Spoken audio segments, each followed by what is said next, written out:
Halo pemirsa, selamat malam. Anda menyaksikan Konspirasi Prabu. 2 minggu terakhir, pemberitaan redaksi kami dipenuhi oleh laporan akan arus mudik dan balik dari beberapa titik yang ada di beberapa daerah. Nah, perjuangan teman-teman tim liputan yang harus meninggalkan keluarga di Hari Raya Idul Fitri demi mengemban tugas jurnalistik tentu harus diapresiasi. Ada sepenggal kisah di balik layar tim arus mudik bersama saya Prabu Revolusi. Kita akan bahas sama-sama di program ini.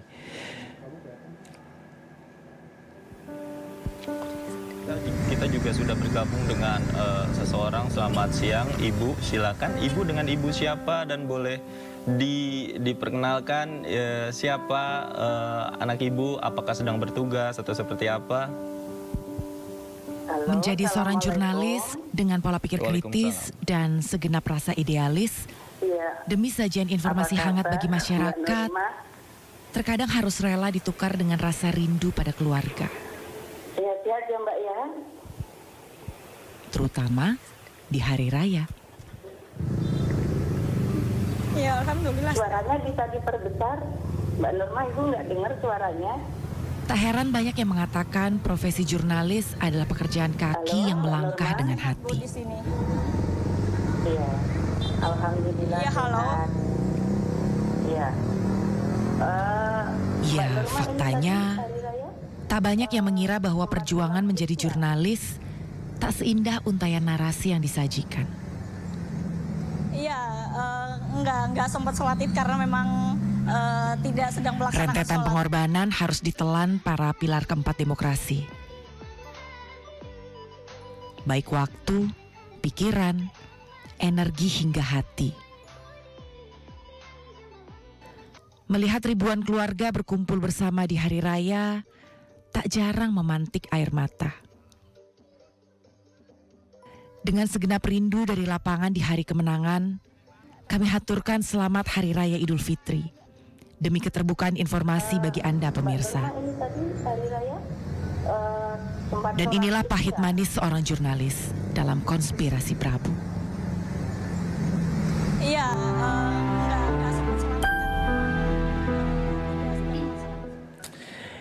Ya, Konspirasi Prabu kali ini khusus kami persembahkan untuk para jurnalis yang bertugas di lapangan untuk melakukan tugas jurnalistik di saat arus balik dan mudik kemarin. Nah, teman-teman dan juga pemirsa di rumah tentu bisa mendapatkan informasi yang berlimpah tentang titik mana yang macet, titik mana yang lancar, ada policy apa seputar arus balik dan mudik. Itu dikarenakan adanya para jurnalis ya yang rela meninggalkan keluarga mereka di hari besar, di Hari Raya Idul Fitri demi memberikan informasi untuk Anda semua. Nah, untuk mereka kami persembahkan episode Konspirasi Prabu kali ini dan saya undang langsung beberapa di antara tim jurnalis MNC yang bertugas selama ini untuk menyajikan informasi untuk Anda semua. Ada rekan saya, seseorang yang cukup viral belakangan ini ya, Giselle. Halo, selamat malam Giselle. Selamat malam Mas. Lalu ada Aya Novus. Ya, Mas. Aya Novus pun sama nih, sama viralnya dengan Giselle. Dan juga ada TJ, panggilannya TJ ya? TJ Mas. TJ, nah TJ ini adalah camera woman. Biasanya kita bilangnya kameramen, tetapi karena TJ ini adalah seorang perempuan, kami menyebutnya camera woman. Wah, ini perempuan-perempuan tangguh di medan lapangan jurnalistik di liputan arus mudik dan balik yang lalu. Saya mungkin ke Giselle dulu ini, Giselle ya. Saya cerita sebentar aja nih. Beberapa hari yang lalu istri saya itu tiba-tiba laporan ke saya gitu kan, bilang, Dad, ini ada reporter Anyus viral gitu. Biasanya kalau viral tuh masalah. Saya udah kaget, waduh viral apa lagi gitu. Saya tonton videonya, ternyata istri saya juga terharu juga lihat video kamu kemarin. Jadi mungkin kamu bisa ceritain ya sama pemirsa di rumah yang ada di sini bagaimana awal mula video viral itu beredar.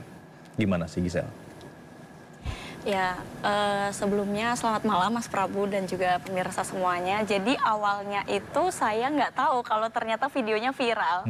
Dan videonya itu kan awal mulanya di-share di official iNews TV ya, di Instagram, betul. Terus habis itu ada atasan saya yang share ulang gitu ke grup mudik. Dan ternyata saya lihat komen-komennya itu boom gitu. Tapi alhamdulillahnya komentarnya itu positif semua. Kayak gitu. Jadi itu ya menambah apa ya, semangat saya untuk lebih baik dalam liputan, kayak gitu sih Mas, kayak gitu. Terus saya juga sempat share ke orang tua, ke grup keluarga juga. Terus mereka juga kayak alhamdulillah gitu, karena kan emang biasanya kalau lagi yang viral atau apa, biasanya kan komentar banyak yang jelek ya. Tapi alhamdulillahnya itu komennya sangat mendukung, dan kebetulan teman-teman saya juga pada nge-share semua, Gisel kamu viral, Gisel kamu viral, kayak gitu sih. Itu yang bikin lucu sih, gitu sih Mas. Mungkin gini, ini kan nggak semua pemirsa nonton juga ya video viralnya di sosial media. Kita akan coba putarkan lagi kepada Anda semua agar Anda juga bisa menyaksikan, ya, menonton bersama video yang mana sih sebetulnya yang tadi kita bicarakan ini ya. Silahkan coba sama-sama kita putarkan. Apa kabar Mbak Nurma? Sehat-sehat ya Mbak ya? Ya alhamdulillah. Suaranya bisa diperbesar. Mbak Nurma ini tadi hari raya sempat sholat id nggak? Iya, nggak sempat sholat id karena memang tidak sedang melaksanakan sholat. Ya, yang baik-baik, yang sehat ya, kerja di luar, jaga selalu makan begitu ya. Jadi ya anak rumahan, sekarang dia harus selalu dinas di luar. Jadi ya agak saya khawatirkan. Tapi selama seminggu ini saya pantau dari... Itu dia pemirsa ya, video viral yang kita bicarakan sekarang. Coba kita bahas dulu ya peristiwa hari itu. Kamu tahu nggak bahwa yang di ujung telepon itu adalah ibu? Tahu. Pertama beliau bicara, udah langsung mengenali, makanya di situ udah langsung kayak gitu karena udah tahu ibu gitu kan. Terus berusaha sempat nggak nangis. Tapi pas beliau bicara tentang gimana kebiasaan saya di rumah itu kan, jadi langsung pecah itu tangisnya. Makanya saya kenapa diem aja di situ karena menahan nangis gitu sih Mas. Tapi nggak pernah ada informasi dari teman-teman di kantor ya bahwa akan ada surprise gitu buat Gisel saat itu? Nggak tahu. Disuruhnya tuh apa? Liputan tentang apa waktu itu? Waktu itu sebenarnya liputan tentang wisata gitu kan. Karena kebetulan hari pertama Idul Fitri biasanya banyak yang berwisata setelah sholat gitu kan. Tapi saya bilang di situ kalau wisata di sini nggak ada yang rame gitu. Jadinya kita beralih ke ziarah kubur gitulah. Nah ternyata ziarah kubur itu cuma kedok gitu ternyata. Itu yang bikin saya kayak... Karena agak aneh ya, kok aneh gitu ya? Iya aneh. Terus awalnya yang stand upper pagi bukan saya gitu. Tapi tiba-tiba saya yang disuruh. Tiba-tiba kamu, biasanya bukan kamu? Saya tim siang gitu, tim pagi bukan saya. Itu sih kayak, hah kok saya gitu, kayak gitu. Itu kamu dengar suara ibu di telepon ya? Di earpiece kamu ya? Iya betul. Jadi begitu ibu bicara, terus kamu langsung acknowledge itu ibu gitu ya? Betul. Tapi perhatiin nggak teman-teman semua, waktu lagi pertama kali ayah jawab itu, ayah jawabnya masih formal aja ya? Ya saya sedang tidak sholat gitu kan. Gisel Mas. Gisel. Kenapa maksudnya nggak kita juga sebenarnya tuh rame-rame loh nonton kamu di lapangan. Yang lain udah tahu? Udah nonton, kita udah tahu. Kalian semua udah tahu? Oh, curang nih yang lainnya. Mereka. Saya sendiri nggak tahu Mas. Saya sebenarnya bingung antara mau jawab informal, tapi saya tahu kalau ini saya lagi di depan televisi gitu kan. Saya harus seprofesional mungkin begitu. Jadi ya saya mencoba sambil nahan nangis, saya nyoba nyari kata yang pas gitu, apa yang bisa dibicarakan ke orang banyak kayak gitu sih. Tapi akhirnya pertahanan rapuh juga ya? Rapuh, nggak bisa, langsung pecah. Nangis pakai baju gitu kan, dilap pakai baju. Ibu juga kita lihat sama-sama terharu juga ya saat itu? Iya. Udah sempat ngobrol sama ibu setelahnya? Setelah itu langsung telepon ibu. Apa katanya? Ya kayak sehat-sehat di sana gimana makannya, kayak gitu. Ditanya makan opor nggak tadi gitu kan, makan di hotel tapi nggak seenak masakan orang tua gitu kan ya. Ini pertama kali ya kamu jauh sama ibu di hari Lebaran? Pertama kali banget. Jadi masih kayak kerasa berat gitu kan. Soalnya ini hari Lebaran jadi nggak kayak hari biasanya. Kalau hari biasanya oke lah, karena kebetulan kuliah juga kan jauh. Tapi kalau untuk Lebaran kan emang tiap hari selalu pulang gitu. Jadi ini hari pertama kamu nggak sama ibu. Waktu pertama kali bilang sama ibu nggak bisa Lebaran karena tugas. Itu komentar keluarga gimana? Alhamdulillah sih orang tua paham ya, maksudnya tentang kerja sebagai wartawan, jurnalis, apalagi kalau udah ditugaskan di luar kota juga mau nggak mau harus resiko ya gitu, nggak ketemu orang tua atau gimana. Tapi udah ketemu ibu sekarang? Belum lah. Sampai saat ini masih belum ketemu sama ibu? Belum. Oh gitu, nggak dikasih pulang nih sama... Kan masih tugas. Masih tugas ya? Jadi kamu tugas dari tanggal berapa sampai tanggal berapa? Tanggal 14 April sampai 1 Mei 2023. Oh, 1 Mei masih lama. Waduh. Buat pemirsa di rumah ya, kita perlu mengucapkan terima kasih sebenarnya buat Giselle ya, yang kali pertama begitu kan nggak berlebaran di rumah. Saya tahu ini berat. Ya, apalagi katanya anak rumahan ya Giselle ya. Iya. Anak rumah. Nanti kita akan bahas lagi tentang Giselle deh. Saya punya beberapa pertanyaan buat Giselle. Sekarang ke Ayah. Keren banget, lagi tepuk tangan dulu dong buat Giselle dong. Kalau Ayah ini kebalikan nih, kalau saya lihat di videonya, kalau Giselle tuh kan dikasih surprise gitu. Kalau Ayah ini inisiatif kayaknya ya. Entah ibunya atau kamunya nih inisiatif. Mama. Iya. Jadi ini kebalikan nih pemirsa. Kalau Ayah itu ibunya datang ke tempat Ayah bertugas ya, sambil bawa opor segala, bawa makanan di rumah. Ini hebat juga nih ibunya nih ya, langsung ke lokasi. Coba kita sama-sama lihat bagaimana ya ibu dari Ayah mendatangi tempat lokasi sehingga pada akhirnya malahan ngasih makan buat para kru juga dari sana. Saya makasih loh tante loh, udah dibawain makanan Lebaran buat teman-teman MNC yang bertugas. Coba sama-sama kita saksikan ya.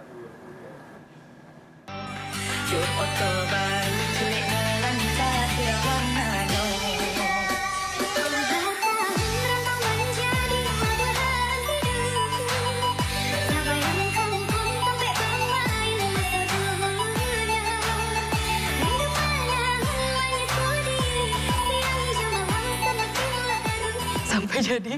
Nah ini hebat nih kalau Ayah dibawa makanannya ke sana. Itu ibunya niat bayar nggak ya anak-anak? Anyway kemarin tuh. Ntar dari saya aja masa bilang gitu ya. Langsung anaknya aja. Kalau Ayah ceritanya gimana ya? Waktu di hari Lebaran itu ibu datang ke lokasi, apa Ayah sudah tahu atau kejutan juga dari keluarga? Iya, jadi awalnya memang ini kan tahun pertama nggak Lebaran sama mama di rumah gitu ya. Karena kan memang setiap tahun selalu bareng, nggak pernah pisah gitu, dan selalu rame, dan Ayah tuh yang paling rame di rumah gitu memang kan. Terus mama kayak, udah mama kesana aja, orang 2 jam doang gitu kan. Yang benar mah, iya, mama kesana, ya udah. Tapi kalau nggak bawa makanan nggak enak dong. Ya udah dibawain. Terus aku kayak yang, tapi kalau dibawa cuma adek aja nggak enak dong sama teman-teman. Udah gampang, kata ya udah terserah deh gitu kan. Karena sibuk banget kan, Mas, dia chat aja kadang ke skip gitu kan. Sampai akhirnya hari H, Dek, kita mau jalan ya gitu. Akhirnya datang kan, ketuk bawa, banyak banget makanan nih, itu ngapain gitu. Akhirnya ya udah chatin teman-teman kan, kesini yuk kita makan bareng, silaturahmi, ketemu mama. Akhirnya lucu juga anak-anak, teman-teman yang ada di lapangan, kayak menantu mama mertua. Itu ada maunya, ada maunya. Oportunis semua. Biar nambah. Tapi kamu semuanya dicipin nggak makanannya? Kebetulan kita nggak sempat mampir. Tidak sempat mampir. Lagi tugas. Kasih surprise untuk Giselle. Oh itu dia bersamaan? Dia bersama di beda tempat tapi. Oke. Cuma beda nasib aja kali ya. Beda nasib. Saja. Iya, karena kan kalau mau Giselle itu tim yang mobile ya, Mas. Kalau Ayah kan yang berjaga di gerbang tol Cikampek Utama tuh. Jadi kita memang stand di situ, standby di situ terus. Berapa lama tuh kemarin Mama ada di situ? Mama sampai sana kira-kira jam 11 sampai jam 3 sih balik. Bawa ponakan banyak banget. Semuanya rame-rame. Tapi akhirnya kalau Ayah ketemu sama Alhamdulillah masih dikasih umur panjang. Jadi belum ngalamin apa yang kamu rasain tuh Giselle. Jangan mewek lagi dong. Jangan mewek dong. Belum ketemu sama ibunya loh sampai sekarang. Iya. Oh ya. Kita terbangkan aja nih ibunya. Hah? Kamu nggak mau sekarang kabur aja nanti dari sini ketemu sama ibu? Ya diizinkan dulu mungkin. Oh gitu ya? Emang ada yang nggak ngizinin?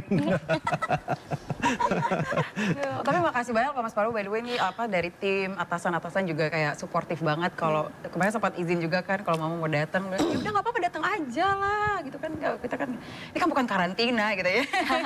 Datang aja gitu. Jadi kan bukan Indonesian Idol ini. Iya.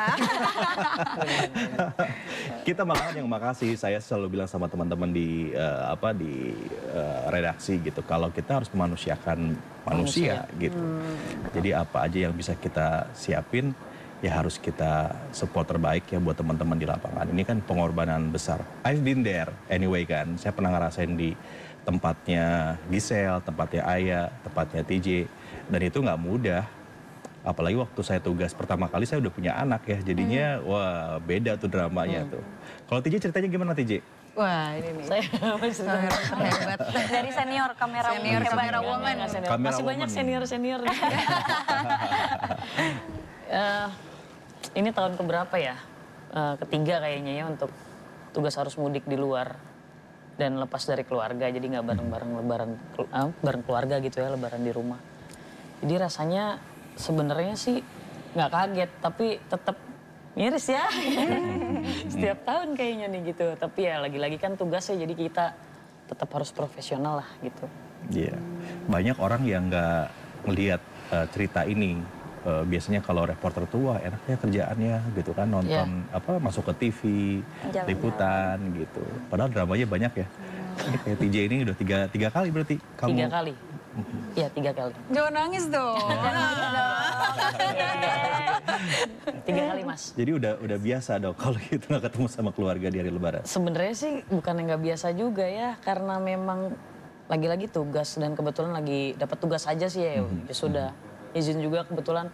Gimana kira-kira kalau tahun ini berangkat lagi, ya sudah itu kan tugas ya. Karena izin dari orang tua sudah begitu, ya berangkatlah gitu Mas. Ibu dari izin sama ibu. Iya, dan kebetulan memang sebenarnya tahun ini ikut mewek waktu. Iya, kita semua ikut sedih mewek. juga, maksudnya terharu juga waktu Giselle dapat itu karena tahun ini agak beda. Bapak sudah nggak ada gitu, jadi wah terasa banget gitu. Pada saat Giselle dapat surprise itu. Harusnya udah kita datengin ibunya ke sini ya tadi. Gitu boleh. Cukup jangan. Cukup jangan. Kalian izinnya kayak gimana sih ke ibu? Mungkin ayah dulu kali ya. Ya maksudnya ini kan kali pertama dan belum ada rencana ibu datang ke lokasi dong. Terus kamu bilang sama ibu, mah kayaknya ini Lebaran nggak bisa bareng nih. Nah itu dramanya gimana tuh di rumah? Kalau keluarga Ayah sih, honestly mereka suportif banget ya. Masih udah tahu dari awal sebelum ngelamar jadi jurnalis udah diceritain. Kalau jadi ini tuh ini ya mah bakal terjadi hal-hal yang mungkin tidak diinginkan gitu. Seperti ya ini tadi tidak ada di rumah ketika Lebaran. Jadi saya waktu 2 minggu sebelum berangkat itu langsung dadakan bilang, padahal udah siap-siap tuh mah kita nanti jalan ke sini ya. 2 minggu sebelum Lebaran udah langsung kayak, mah kayaknya gak bisa di rumah nih. Semua kayak yang oh gitu kan. Ya udah terserah kau lah, mama kan Batak ya. Ya terserah kau lah dek gitu kan. Jadi kayak ya udah yang penting jaga kesehatan. Karena mama tahu ya juga agak sedikit, udah sakit gitu kan. Jadi kayak yang penting jaga kesehatan. Terus setiap hari tuh jahe jangan lupa ya, air jahe pakai jeruk nipis. Kira waktu itu sempat hilang suaranya. Sempat hilang suaranya. Jadi ya udah akhirnya ya udah izinin pokoknya jaga kesehatan. Gitu. Jadi kalau kamu rahasianya jahe ini ya? Rahasia jahe Mas. Kalau Giselle apa bisa? Ada ini nggak? Kebiasaan kamu selama di lapangan apa biar kamu tetap fit gitu? Kalau tetap fit, selalu minum air putih sih Mas. Selalu sedia air putih yang botolnya gede banget. Jadi setiap mau live atau apa, selalu minum air putih. Apalagi kan ini liputannya di jalan tol yang panas banget gitu kan. Jadi emang butuh asupan mineral gitu sih biar nggak kolaps. Gitu. Kalau TJ kerjanya berat loh, bawa kamera loh. Iya. Harusnya dikasih protein terus tiap hari sama kalian ya reporternya. Saya sih nungguin aja sebenarnya. Nunggu limpahan ya.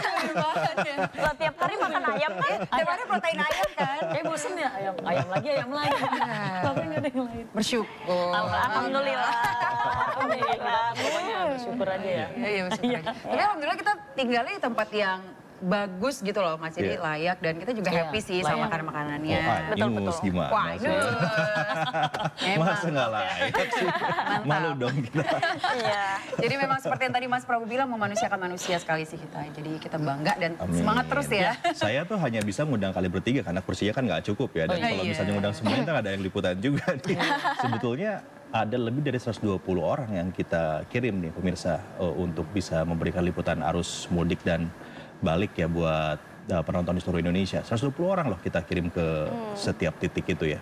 Jadi jumlahnya sangat banyak dan artinya ada 120 orang yang tidak menikmati momen lebaran bersama keluarga. Tapi ya ini adalah hal yang harus dilakukan buat pemirsa ya. Dan saya selalu bilang ini tugas jurnalistik.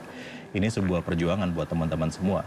Dan oleh karenanya pasti banyak suka dan dukanya nih di lapangan. Bisa cerita nggak apa yang kamu hadapi di lapangan selama melakukan liputan arus mudik balik ini? Ya kalau untuk suka duka banyak ya Mas ya, karena kebetulan kan ini baru pertama kalinya ikut arus mudik juga. Untuk sukanya sih alhamdulillahnya aku sendiri dapet tim yang solid gitu kan. Jadi kayak kalau misalkan ada apa-apa dibantu, di backup satu sama lain gitu. Terus untuk dukanya mungkin kita ini sih lebih ke nyari narsum yang mau diwawancarain. Terus habis itu nyari informasinya gitu. Karena kan kalau kebetulan aku sendiri tim mobile ya, jadi kemana-mana gitu, misal ke jalan arteri, jadi kita harus nyari-nyari sendiri nih data kayak gitu-gitu. Tapi itu salah satu hal yang seru sih, karena itu kan pengalaman baru gitu. Jadi buat wawasan biar lebih luas aja, jadi tapi semuanya seru sih. Ada ini nggak sama teman-teman teman-teman sejawat gitu kan, karena setiap hari ketemu tidur bareng gitu, mulai ada konflik-konflik gitu nggak? Nah, berhubung tadi aku bilang kalau timku sangat solid ya Mas ya, jadi alhamdulillahnya sih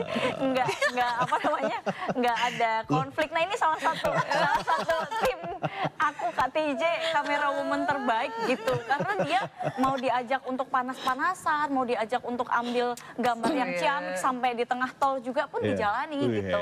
Buat tepuk tangan lo buat TJ dong, demi mengambil visual yang baik untuk terlihat bagus di layar gitu. Bagus sih Kak TJ.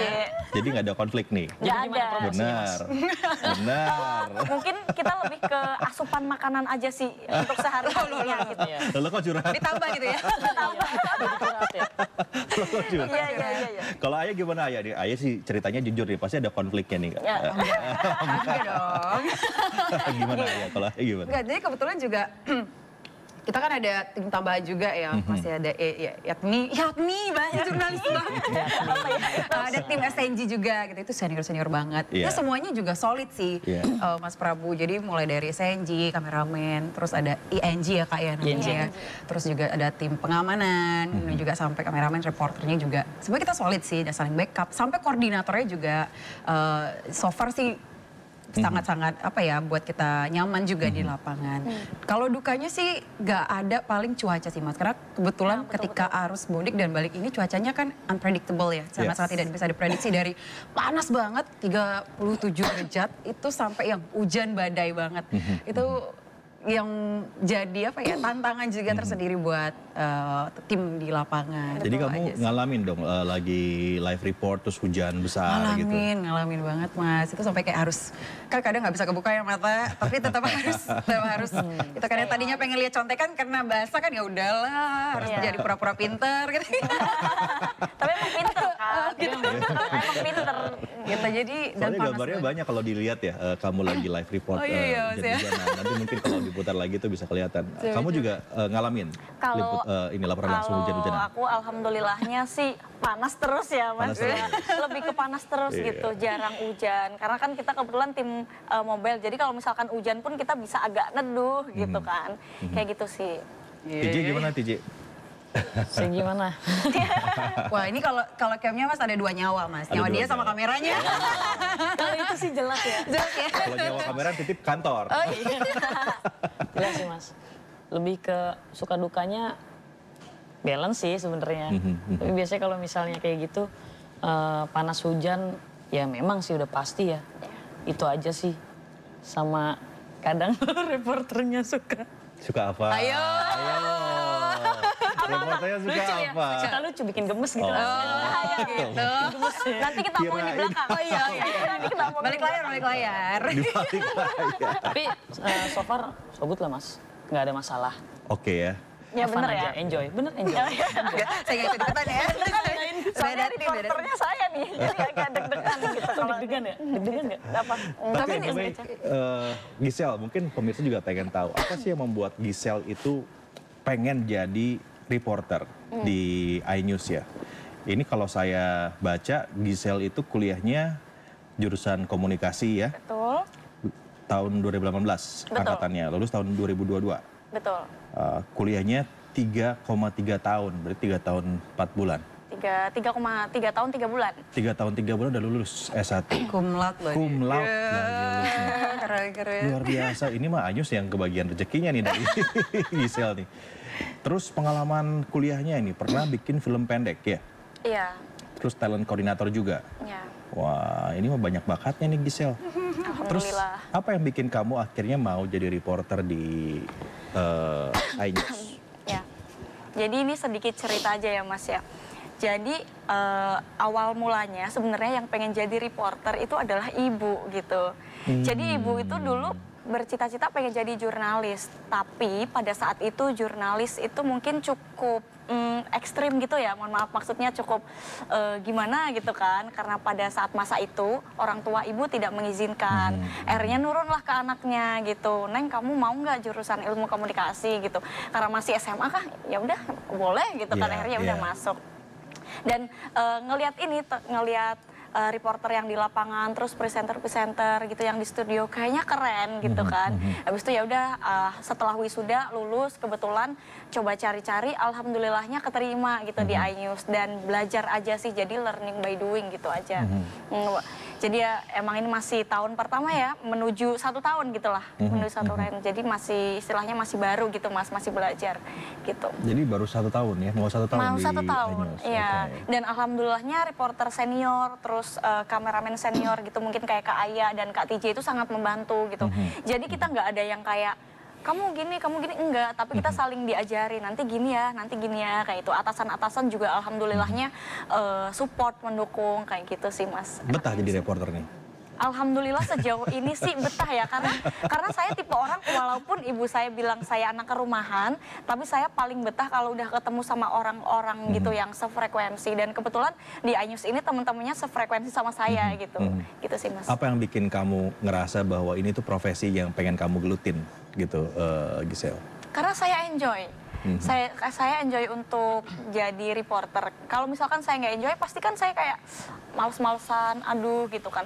Tapi alhamdulillahnya karena saya emang tipe lapangan, orang lapangan gitu, jadi ya saya sangat menikmati itu gitu. Ketemu orang-orang baru, ketemu mungkin bapak polisi, ibu pejabat, bapak pejabat, itu kan hal yang tidak mudah gitu untuk ditemuin oleh orang biasa gitu kan. Jadi itu menurut saya bisa ketemu orang-orang penting mungkin seperti Mas Prabu ini. Jadi aduh saya penting ya.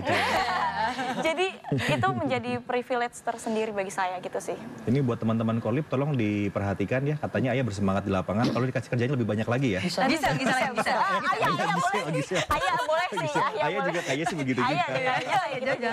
Ayah. Oke, itu kalau Giselle ya. Betul. Jadi Giselle memang niat ingin jadi reporter karena dari keluarga didukung. Kalau Ayah ini beda lagi nih. Kalau Ayah saya tahu ceritanya karena sempat mereview CV-nya Ayah. Ayah ini jurusannya PR ya. Iya Mas. Dan nge-MC ya kan, kalau Ayah ya nge-MC terus. Oh ini juga nih menarik nih, Putri Pariwisata Indonesia. Tahun 2019 udah Putri Pariwisata, multi talented katanya. Oh ini judulnya nih ya, Putri Pariwisata Indonesia multi talented. Oh bisa ngapain aja dong? Banyak aja Mas saya Mas. Tarik piring. Sampai terbang ke angkasa juga bisa.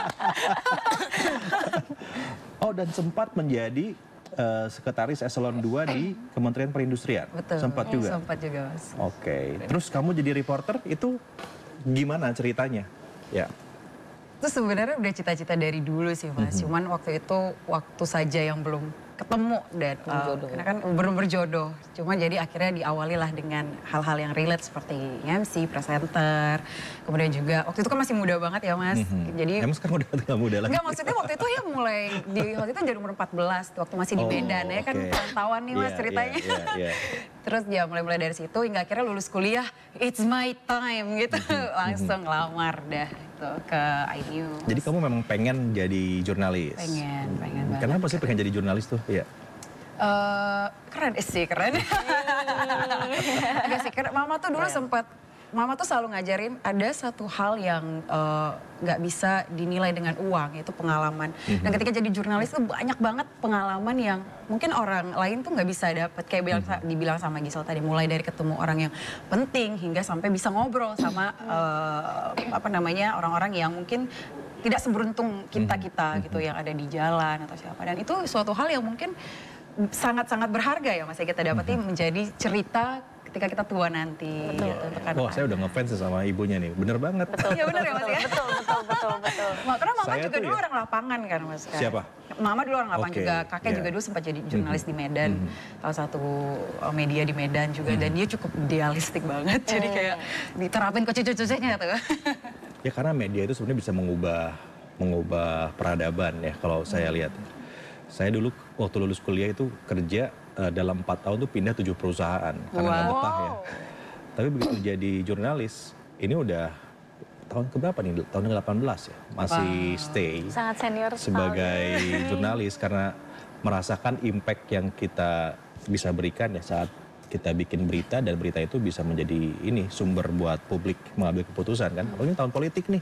Peran teman-teman ini penting banget, ngasih informasi yang paling akurat, yang benar ke publik di tengah belantara hoax. Ya gardanya teman-teman reporter seperti teman-teman ini gitu. Kalau TJ gimana J? Apa yang bikin kamu jadi kamera woman? Sebenarnya kamera woman juga jurnalis juga. Iya. Bahkan dulu kita tuh di awal-awal diajarin sama kameramennya dan kamera womannya. Mereka lebih pintar dari kita. Jadi nanti kayak gini ya, untuk reporter kameranya kayak gini-gini, diarahin gitu. Lebih mengarah. Ini TJ kayaknya ini ya MVP banget di antara kalian. Iya. PJ.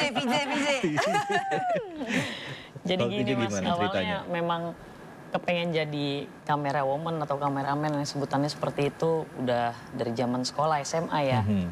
Dari awal ya main-main kamera biasa, SLR foto, video, iseng-iseng gitu. Sampai akhirnya lulus sekolah itu memang belum bisa melanjutkan untuk kuliah langsung. Jadi cari kerjaan tipis-tipis. Terus sambil dapet tawaran kayak buat garap video wedding atau pra-wedding yang kayak gitu ya awal-awalnya. Terus akhirnya kenal sama teman-teman di dunia perfilman, akhirnya jadi freelance di kameramen PH sebutannya. Awalnya jadi askamnya dulu, terus kameramen. Akhirnya coba untuk kuliah, baru lanjut kuliah ambil broadcast. Oh kuliah broadcast? Iya, ambil broadcast. Sampai jadi memang pengen, memang pengen kerja di dunia broadcast dong kalau gitu ya, jadi jurnalis. Kurang lebih. Gitu kayak. Pokoknya di dunia broadcast apapun itu, ternyata mendaratnya di iNews. Jodohnya di iNews nih. Betul, jodohnya di iNews. Emang iya udah ketemu? Oh jodohnya jodoh di iNews. Amin guys. Nanti kita ngomong di belakang layar ya. Ya begitu kurang lebih. Jadi mendaratnya pekerjaannya di sini di iNews. Gitu. Udah tahun ke-6 ya ini ya di sini? Iya Mas, tahun ke-6 Mas. Udah senior banget dong. Senior banget. Senior. Jadi gimana Mas? Udah bisa di... Coba ini atasannya siapa kamu namanya? Ada. Tolong diurus ya ini TJ.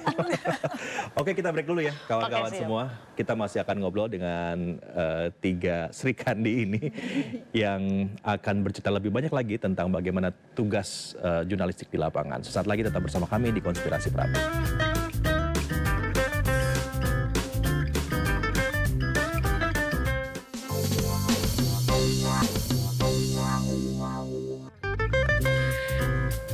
Masih bersama kami di Konspirasi Prabu. Tadi kami sempat berbincang-bincang dengan teman-teman yang ada di sini seputar suka duka di lapangan, dan salah satunya adalah gimana kita dengan profesi ini kan bisa bertemu dengan banyak orang, termasuk ya pejabat yang paling tinggi sampai juga yang less fortunate yang tadi Ayah sempat sebutkan. Nah kalau Giselle, siapa narasumber yang paling berkesan yang pernah kamu wawancara? Narasumber yang paling berkesan adalah RI1, Bapak Joko Widodo. Bapak Joko Widodo. Karena kebetulan beliau pada saat itu mungkin beberapa minggu yang lalu sedang melakukan peninjauan pasar begitu ya saat bulan puasa. Jadi benar-benar berkesan di situ bulan puasa, terus abis itu Pak Jokowi ninjau, apalagi pengamanan Pak Jokowi kan itu sangat ketat ya. Jadi kita di situ juga sebagai jurnalis sangat tertantang, ada pengalaman tersendiri gitulah kalau untuk terus kamu bisa out of nowhere bisa berdekatan dengan beliau begitu ya? Sangat dekat dan kebetulan Pak Jokowi ada tepat di depan mata saya dan langsung natap gitu loh. Jadi walaupun teman-teman pertama ya. Jadi walaupun walaupun teman-teman reporter mungkin dari TV lain yang bertanya, tapi tatapan Pak Jokowi itu ke saya gitu. Dan itu sambil ngevideoin gini, ulang-ulang terus ulang-ulang terus gitu kayak. Oke, kalau gitu kita berikan tamu kejutannya. Undang ya Giselle ya ke istana. Kalau Giselle Bapak Jokowi, kalau Ayah? Kalau wawancara menteri-menteri itu juga berkesan sih Mas. Tapi yang paling berkesan tuh kalau menurut Ayah pada saat wawancara buruh. Pada saat mereka melakukan demo. Karena ada hal-hal yang mereka sampaikan itu kadang nggak ada di media Mas. Jadi ada keluhan-keluhan mereka seperti petani waktu itu. Beberapa bulan yang lalu tuh sempat ada demo buruh juga di depan gedung DPR MPR. Terus ada keluhan-keluhan yang kadang kita nggak ada di media dimanapun. Jadi itu adalah suatu hal yang ilmu baru juga. Terus ini wah this is important gitu loh. Kenapa ini harus diperhatikan nih oleh pemerintah gitu. Jadi kamu punya insight yang selama ini juga publik nggak tahu gitu kan ya. Iya benar-benar. Itu saya pikir sih salah satu kelebihan kita sebagai jurnalis ya. Pada akhirnya at some point ya kita itu akan tahu lebih banyak informasi dan nggak boleh disampaikan ke publik. Iya, jadi off the record. Iya, jadi kita punya banyak rahasia nih. Karena memang itu etika jurnalistik buat pemirsa di rumah juga. Ketika narasumber itu mengatakan bahwa ini informasi out of off the record, itu kita nggak boleh sampaikan. Itu kan kode etik jurnalistiknya. Nah masalahnya terlalu banyak yang ngasih informasi ini ya off the record itu. Jadi kita pusing sama informasi. Karena lupa ya Mas ya. Iya, lupa. Saking banyaknya kan. Kalau TJ udah 6 tahun apa pengalaman yang paling kamu ini memorable? Ada salah satu pada saat live dialog bareng sama Pak Yusuf Kalla waktu itu. Ngatur framing sih. Saya ingat waktu itu, oh kamu doang nih baru berani-berani ngatur framing saya. Itu sih yang paling saya ingat Mas dari. Kena deh.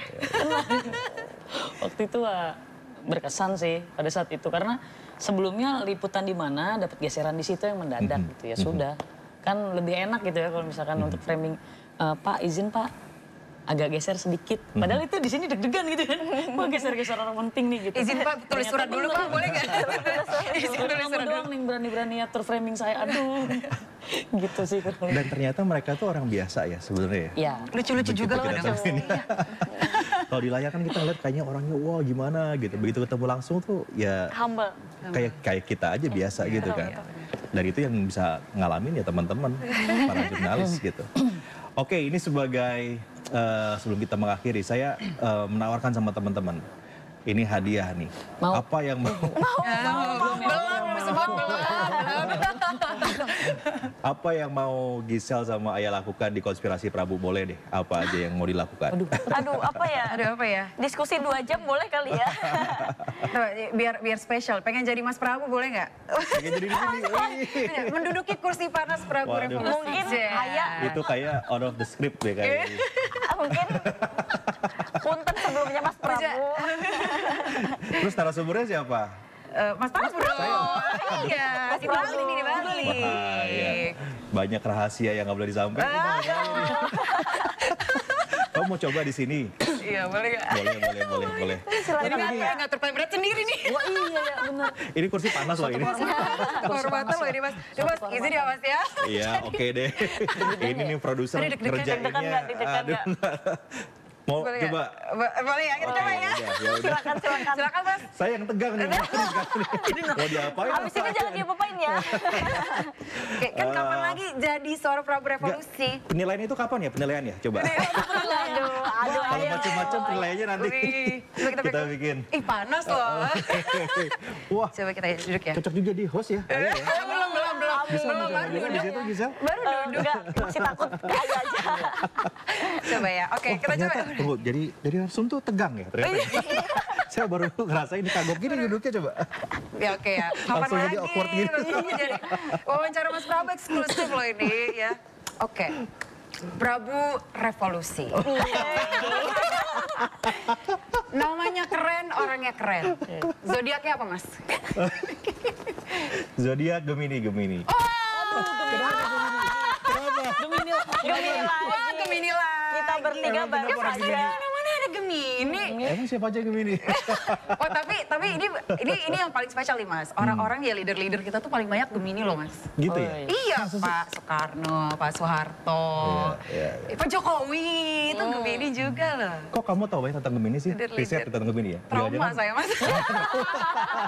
mantannya orang Gemini kali ini. Orang Gemini dia. Tapi iya Gemini tuh keren-keren loh. Gitu ya? Iya Aduh. dan juga suka berpetualang gitu. Kan banyak contohnya tuh. Enggak, saya sih enggak berpetualang. Saya loyal kok. Oh loh Saya ya, setia kok. sih. Curhat nih. Di layar gitu. Gini rasanya jadi Mas Prabu. Gimana kayak rasanya? Ternyata tegang ya jadi narasumber tuh ya. Apalagi jadi host ya. Oke, mau ditanya lagi nggak Mas? Boleh, Boleh ya? kan, manggung soalnya. Mas, tapi aku tuh ngefans ya sama Mas Prabu. Terus namanya juga keren banget kan, Prabu Revolusi. Mas ceritain dong Mas, itu kenapa sih namanya Prabu Revolusi? Artinya apa sih Mas? Oh, itu sih gampang jawabannya. Itu di Google juga ada. Ada juga. Kalau revolusi itu nama keluarga. Oke. Itu nama dari kakek ke ayah ke saya juga ke anak saya juga kasih namanya revolusi. Jadi dulu kakek saya itu tentara dan terus wafat ya saat sedang tugas ditembak oleh pemberontak saat itu. Nah di era pahlawan revolusi, makanya namanya diganti menjadi revolusi dan itu turun ke keluarga besar jadi revolusi semua. Gitu. Wih keren, keluarga Revolusi. Keren. Pas satu lagi dong nih, satu lagi pertanyaannya Mas. Banyak banget di luar sana yang, pertanyaan ya Mas ya saya ya. Banyak di luar sana, banyak yang di luar sana tuh yang nganggap, wah enak nih ya jadi jurnalis. Kenapa sih mau jadi jurnalis? Tapi ada satu hal, bayaran nggak seberapa. Kenapa sih mau jadi jurnalis gitu? Mas tips dan triknya dong Mas untuk kita nih. Boleh nggak Mas? Siapa bayarnya nggak seberapa? Itu curhat ya. Banyak yang bilang gitu, banyak nih Mas gosip-gosipnya begitu. Kenapa mau jadi jurnalis gitu, capek, bayar nggak seberapa gitu. Boleh nggak Mas masukan untuk kita dan juga pemirsa di rumah? Kan nggak semuanya bisa diukur pakai duit. Itu jawaban diplomatis sebenarnya ya. Jawaban ngeles sebenarnya. Ya. Tapi gini, saya sih menganggap itu jawaban yang serius gitu. Karena waktu awal saya bekerja di jurnalistik, gaji saya jauh lebih kecil dibandingkan ketika saya sebelum kerja di jurnalistik gitu. Hanya pengalaman yang saya dapetin ya tadi ya yang Gisel cerita, Ayah cerita, TJ cerita. Kita ketemu langsung dengan begitu banyak narasumber dan pada akhirnya apa itu menjadi networking kita sendiri kan. Kita kaya sama networking gitu. Nah semakin kita luas networkingnya itu kan asetnya jurnalis tuh. Ya makin kita kaya networkingnya, makin luas networkingnya, kita lama-lama makin tinggi tuh value-nya. Kan nilainya jurnalis itu selain menulis berita ya, tapi juga seberapa luas kita mengenal orang. Nah makin tinggi value-nya, gajinya makin tinggi juga. Wih, jadi harus sabar kuncinya ya Mas. Sabar. Wah itulah dia tadi pemirsa, masukan dari seorang Prabu Revolusi di konspirasi jurnalis. Dan ini makanya ini tips sih buat teman-teman nih. Kita jangan pernah nganggap sepele orang yang kita temuin. Ya, jadi setiap orang yang kita temuin, kita wawancara, kita save nomornya, kita jaga kontaknya. Kita nggak pernah tahu itu orang akan jadi apa.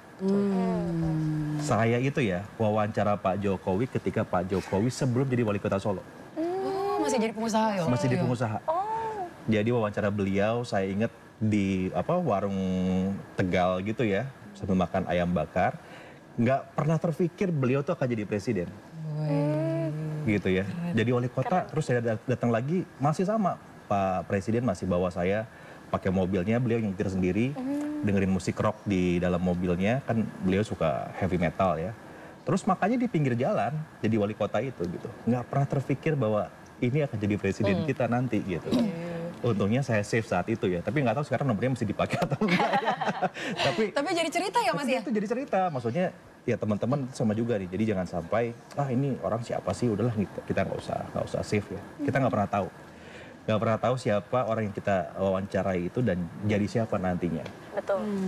Ini pelajaran buat kita semuanya, buat teman-teman. Oke, terima kasih loh Mas Prabu atas masukannya. Kayaknya udah cukup nih saya jadi host ini. Jangan lama-lama kan lagi Mas. Sekalian closing aja tuh. Sekalian closing aja. Jangan dong, Mas Prabu dong. Silakan Mas. Makasih loh Mas. Keren. Ternyata tegang ya jadi narasumber. Aduh, apalagi jadi host ya kan. Makanya jangan ada masalah jadi narasumber, makanya. Jangan sampai punya kasus. Tapi seru ya teman-teman, terima kasih banyak nih udah datang ke Konspirasi Prabu. Buat saya sih ketika teman-teman tugas di lapangan dan saya nonton ya di ruangan saya di rumah juga kalian melaporkan gitu. Saya tahu bahwa kalian ini orang penting gitu ya untuk saya hadirkan ke sini. Kenapa? Karena pemirsa di rumah harus tahu apa yang sedang Anda kerjakan, kalian kerjakan di lapangan sehingga ya sekarang bisa dilihat ya arus mudik balik ini kan lancar gitu ya, walaupun pemudiknya hingga 120 juta orang kan di tahun ini. Ya karena informasi yang teman-teman sampaikan. Informasi sekarang one way, nanti two way, itu kan penting banget tuh untuk publik punya keputusan kapan harus mudik ataupun juga balik. Jadi saya mau mengucapkan terima kasih banyak buat teman-teman semua on behalf redaksi, on behalf iNews dan MNC gitu ya. Semoga teman-teman tetap semangat. Bisa bertugas tuntas sampai tanggal 1 Mei. Nah, semoga sehat yang paling penting ya. Amin. Jangan lupa TJ dikasih protein yang banyak. Abis ini kita makan ayam ya? Tandain, aku tandain. Serem banget kalau ditandain. Serem banget. Buat ayah kalau kurang jahe kasih kabar ke saya, ntar saya kirim jahe ya. Kalau bisa gampang air putih, ada di mana-mana. Makasih ya. Makasih Gisel, Ayah, TJ, terima kasih banyak. Ya, Moga-moga betah jadi jurnalis di iNews dan di MNC. Terima kasih. Nah demikian pemirsa, obrolan saya dengan 3 jurnalis Wati yang ada di Konspirasi Prabu dengan kisah inspiratifnya masing-masing. Kita akan ketemu lagi dengan tamu yang lain di Konspirasi Prabu mendatang. Sampai jumpa.